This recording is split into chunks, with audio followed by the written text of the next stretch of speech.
Today's economy, you need two jobs just to afford breakfast. Filling up your tank? Might as well finance it. But there's some good news. Northwest Insurance Agency can actually save you some money. Auto, home, business, and more custom coverage without the custom price tag. Northwest Insurance. Protect more. Spend less.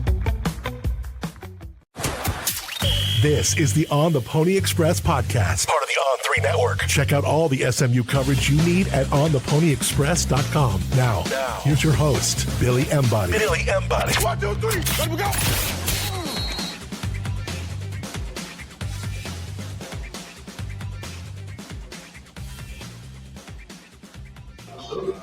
Welcome in, ladies and gentlemen, to another edition of the On the Pony Express podcast. I'm Billy Embody. Thanks for listening. We're presented by our friends at Northwest Insurance Agency. Make sure you give Mark Villasana and friends a call today and go over your insurance rates, coverage, and more. As you get closer to football season, you don't want to be worried about the insurance side of things. You want to be well taken care of. And Mark Villasana, a proud SMU alum, will do that for you. So go to his website, nwagencies.com, for more. I am live on location in Atlanta for SEC Media Days, so looking forward to gathering some bits and pieces around Texas A&M, some of those things for those of you in the state of Texas that care about that, because the Mustangs have gone up against A&M and Texas here and there in recruiting as well, so getting a good feel for where those programs are at. But, of course, the SEC as a whole. And next week we'll be in Charlotte for ACC Media Days with Dean Rawski, the official kickoff for ACC, their football season, and getting things going there. But we do have a lot to get to on the show today. It's been a minute since Zach Turner committed to the Mustangs over Miami and Oklahoma this past weekend in a big reveal down there at Duncanville High School. We'll talk about that and what it means for recruiting overall, but do want to share with you guys that we're also presented by our friends at statusjet.com. David Henry and his team can go over your options with you for football season and those last minute vacations before football season begins. So reach out to him as well. Go to statusjet.com. And when you talk to his team, make sure you mention ontheponyexpress.com sent you as well. So let's get into it. Zach Turner, the Duncanville big tight end prospect, wide receiver, plays for Reggie Samples down there for the in-state powerhouse, did commit to SMU on Saturday in a big recruiting win for Rhett Lashley and his staff, coming from behind in this one, truthfully, to get Zach Turner on board and to get his commitment over the finish line was a big deal for this program. And it was one that kind of went back and forth over the course of the last really couple of weeks as SMU, hoped to really overcome what Miami had put together for him, and Oklahoma had been making a big push, but he ends up staying home to play for SMU in a kind of feather in the cap type of recruiting win for this program to cap summer, because as we'll talk about here in just a moment, I do feel like they are done, at least from what I'm hearing, over the course of the summer when it comes to commitments and decisions that are now set in stone for these guys. And with Zach Turner jumping on board, it gives SMU a big versatile piece at tight end, because I do think he ends up playing tight end for this program and is one of the really matchup nightmares in the state of Texas with his size. And we got a chance to talk with some of our subscribers in Atlanta here on Monday night and sit down and had some dinner and had a couple beers with them and really enjoyed that. But we were talking about Zach Turner and kind of what he means for this offense. I think he's bigger than the 6'2", 200 that he's listed. I think that weight in particular is old. We'll get the verified stuff from Under Armour Dallas, where he did compete at this spring and actually had a solid showing there. I mean, he's a big jumbo athlete, so having to play in those type of environments where it's a ton of corners, a few safeties, and for him to still make some plays is impressive from a pass catching standpoint. But I think you see him take the track similar of RJ Maryland in a sense. Like, he might not be as productive as RJ Maryland was for Southlake Carroll, but with Keelan Russell at quarterback as a junior for Duncanville, he was able to be productive. You see his just physicality that he displays if you're watching on our YouTube channel. just being able to outmuscle a lot of defenders for the ball, and they move him around. They move him outside. They have him in the slot. He hasn't had that kind of hand in the dirt experience, the inline tight end experience as much in that Duncanville offense. They just kind of continue to play him as a wide receiver. But I think he's more of in that 220, 225 range, and that's a good weight to be at. I don't think RJ Maryland was any more than 205, 210 when he showed up at SMU. And so when you look at the physical nature of Zach Turner, that's promising. Somebody talked about Adam Moore on the board, and I think it kind of got lost a touch in translation as they were having the conversation at ontheponyexpress.com. But Adam Moore showed up as a 215, 220 coming out of the Miami area, and he has now gotten into that 245, 250 range and is a big boy out there, and could, I think, if he continues to develop this skill set, have his hand in the dirt more than he has so far at SMU. But the profile athletically is probably a little bit more similar to Adam Moore with Zach Turner versus RJ Maryland because of that weight difference that I believe is there with Zach Turner. Just seeing him physically, he's bigger than RJ Maryland was coming out of South Lake Carroll. So, and I know RJ's listed at this or listed at that height-wise. I'll get the verified measurements when it comes to Zach Turner, and we'll be able to fire those up for people on the board, and then the discussion can continue. But now with Zach Turner committed, you do have a pair of tight ends that they're really high on to bring in this class of 2026. With Zach Turner and Andre Nickerson out of California, you check the box of recruiting your state and recruiting a local powerhouse in Duncanville and getting a recruiting win off of that team to go with Braylon Edwards. But really, you have now two tight ends that for the future of this room looks very bright, because Andre Nickerson, I continue to watch his tape and get more and more impressed with what I see out of him as I watch it. And just from the standpoint of, he's not polished in a sense. He's doing a lot of the things he does based on pure athleticism, winning at the catch point, going up and getting it. So the future of the tight end room is now secure with those two, because you're going to lose RJ Maryland. You're going to lose Matthew Hibner. You're going to lose Stone Eby, which I don't think there's a replacement for Stone Eby in the cards right now with his body type and just the position he plays. But when you do look long-term at the tight end position for SMU, it's now secure with those two coming in this class of 2026. So a really nice pickup for SMU there in Zach Turner. When it comes to the actual recruitment, that's where it got interesting. A couple weeks ago, Miami was certainly the one that was trending and kind of had the buzz. And then, I dropped a nugget on the board and I said, I don't think SMU's done here with Zach Turner. I don't think they're going to come in and create a big stir with more money or things like that. But I think they're going to continue to have the conversations, and the way SMU's built their staff out, they have that ability to maybe impact some of these local Dallas recruitments a little bit more so than some of these other schools, and try to get the point across that, hey, this isn't just money. This isn't just this or just that. This is about staying home. And they have some people on staff that really can, make those impacts, known and kind of felt both with the family and with the player. And that's what kind of turned this thing back in the right direction, because, Miami did pick up another tight end commitment, but Zach Turner was still somebody that they wanted. I think, obviously, if you're Miami, it's easier to stomach because they did pick up another highly touted tight end as well, but they did need two tight ends in this class. And Zach Turner was somebody that, truthfully, they kind of had quietly in the boat, I feel like, from what I've gathered. And SMU just kept working it.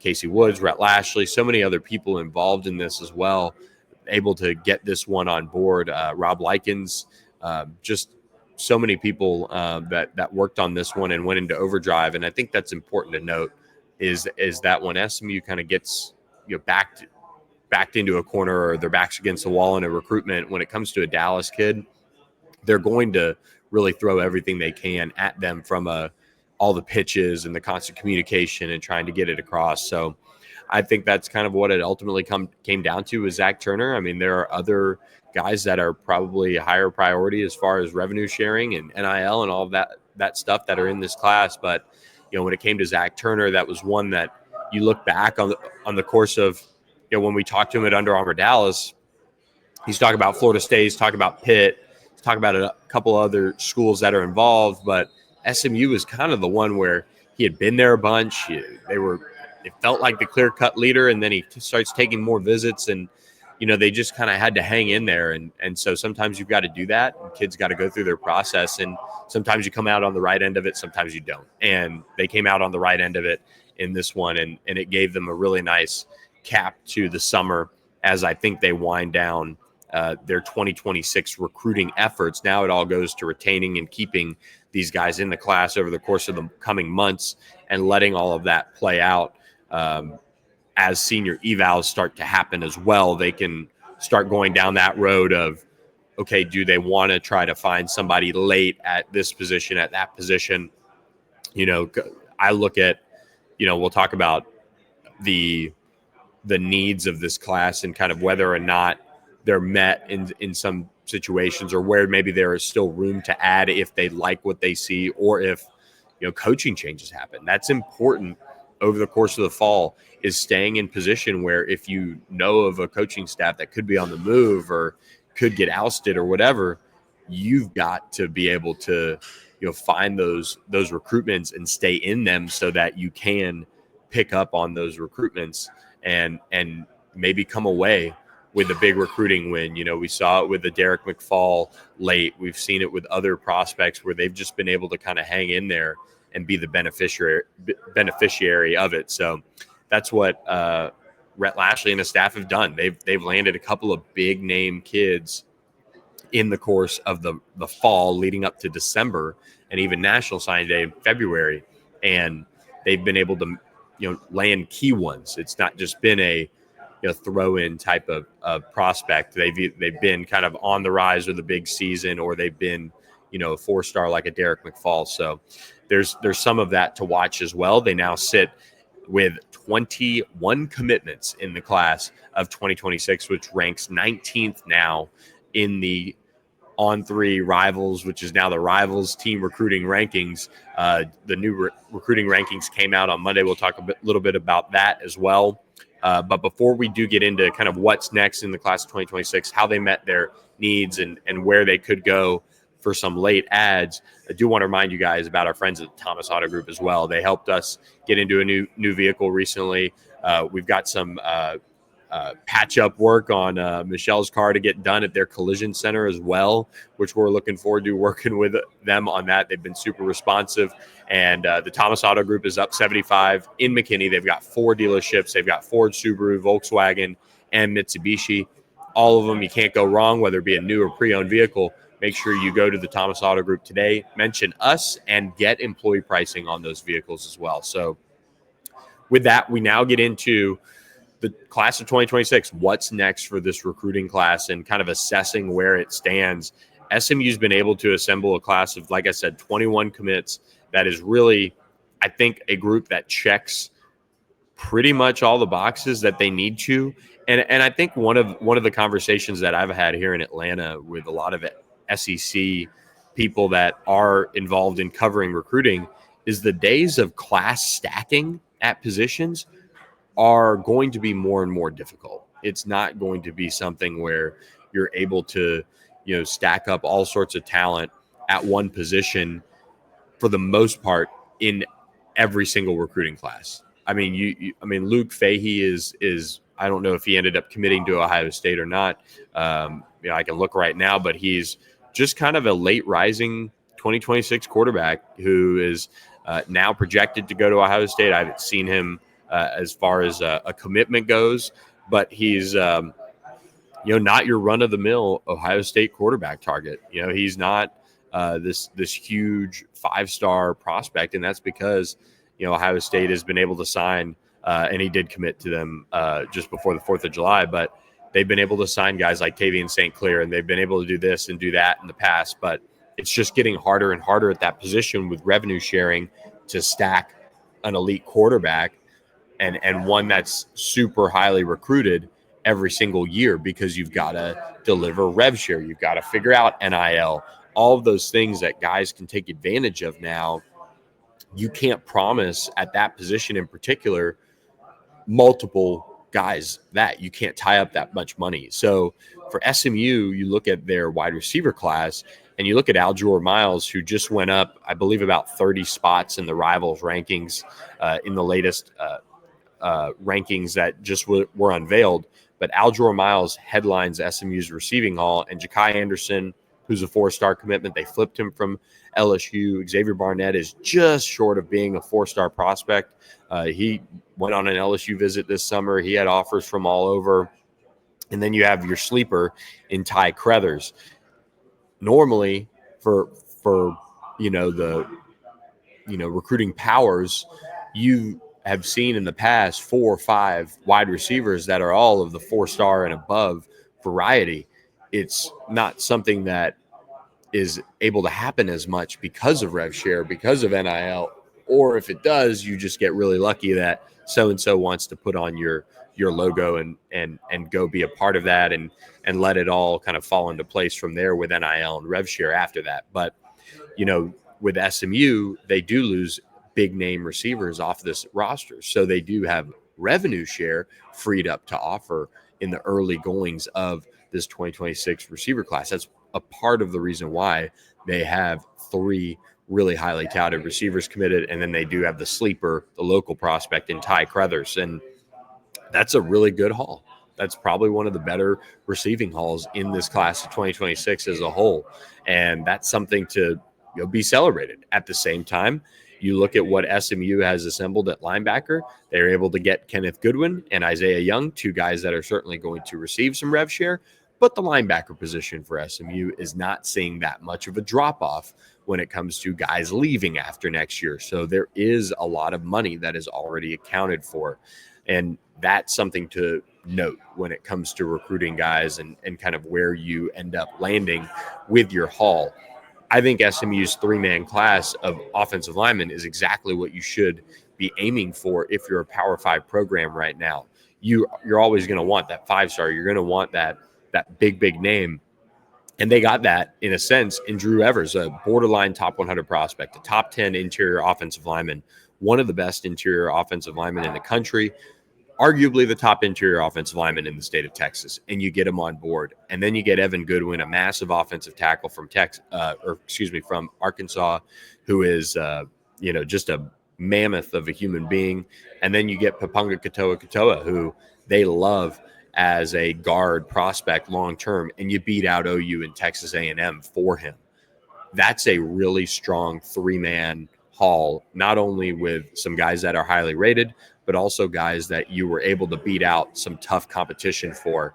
And that's where you've got to start kind of grading these classes. And it's one where SMU sits with a top 25 haul. They have 21 commits and they sit 19th nationally in the Rivals team recruiting rankings. And it's not a class that has a 5-star. It's not a class that will wow you in some areas, but you look at some of the players that they have gotten, and you can see why they've been able to have a lot of success with this class and where it's at.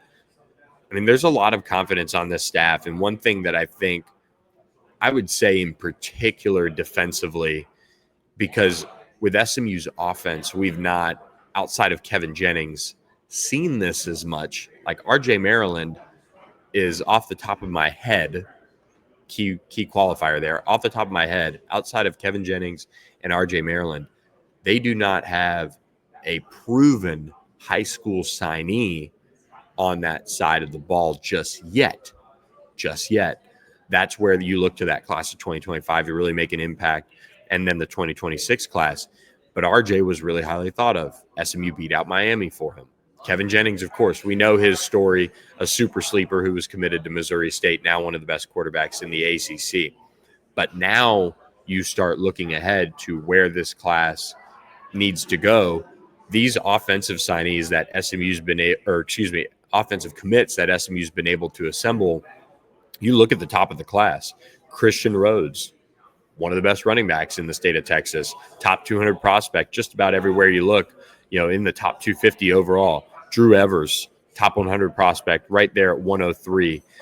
Evan Goodwin, top 250 overall prospect. Aljor Miles, Chakai Anderson.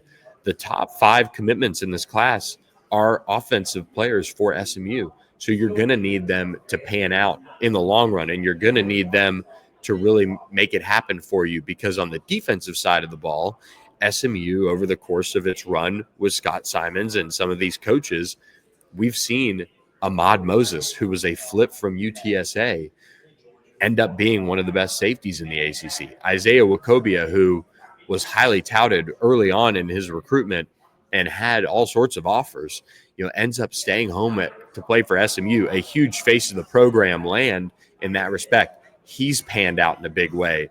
You look at Alex Kilgore's time to shine. This is that opportunity for them to say, okay, look at the development here. Look at Isaiah Smith off the edge.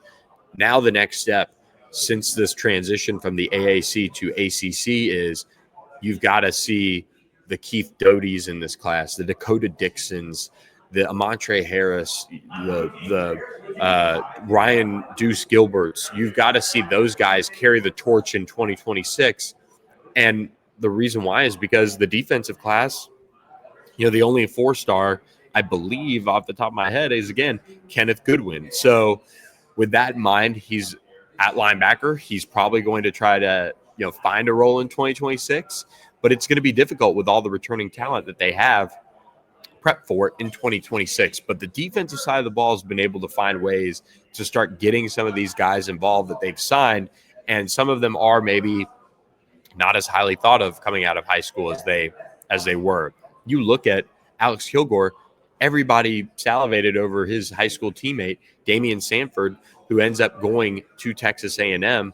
But Alex Kilgore could very well end up being the better of those two players. He had a really, really productive 2024 season with 3 starts under his belt with that coaching change. And he's been able to stack up tackles over the course of his career. He's got, 37 over the course of his career, 33 of which that came last season. But Alex Kilgore is now the one that is poised to be a starting ACC middle linebacker. And that is the one that you circle and you say, okay, that's where, when it comes to 27, 28 and beyond, there's your internal development from the high school ranks at that position.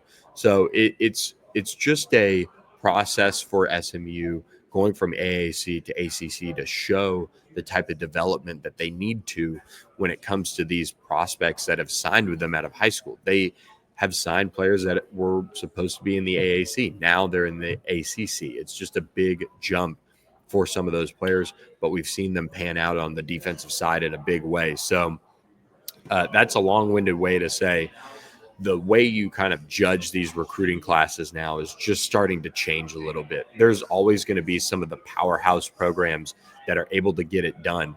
But until Kevin Jennings is off the payroll for SMU, you can't imagine them going after and landing a 5-star type of quarterback because you have so much money tied up in that position until probably 2027.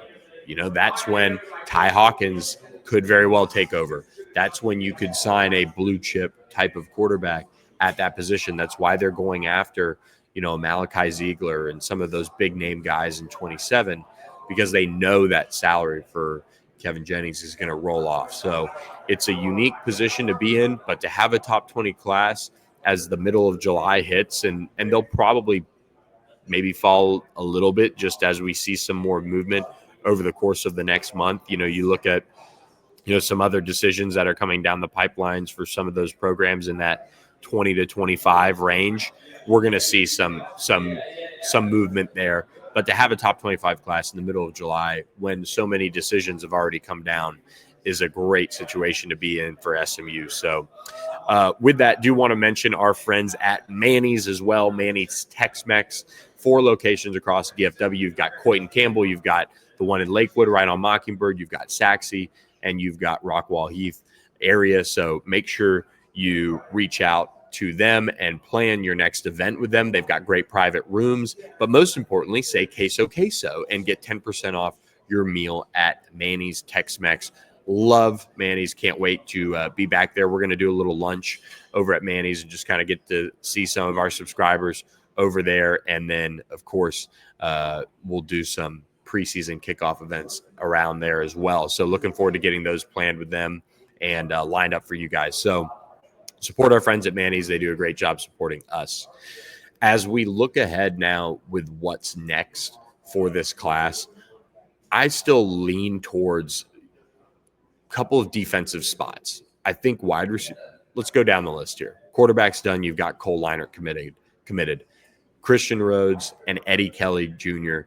done, committed, and are going to be locked in with this class. Eddie Kelly, by the way, super productive last year at Klein, rated an 88 by Rivals in his initial ranking. So there's a lot to like there. He's got the speed. He doesn't necessarily have the prototypical size, but he's got some good things going in that respect for him to have an 88 already by his name. So a nice early eval there by SMU to go ahead and get him on board when most of his offers were group of 5. He gets an 88 ranking from the rival staff, and that makes him one of the more higher ranked commitments in this class in a sense, puts him in the upper half, I believe, of this class. So when you look at that, you're done there. You're done at wide receiver. You're done at tight end, and you're done at offensive line unless you maybe can get a flip late based on maybe some coaching changes or things like that. But you've got 3 guys that you won blue chip recruiting battles for against some of the top programs, and that's a good spot to be.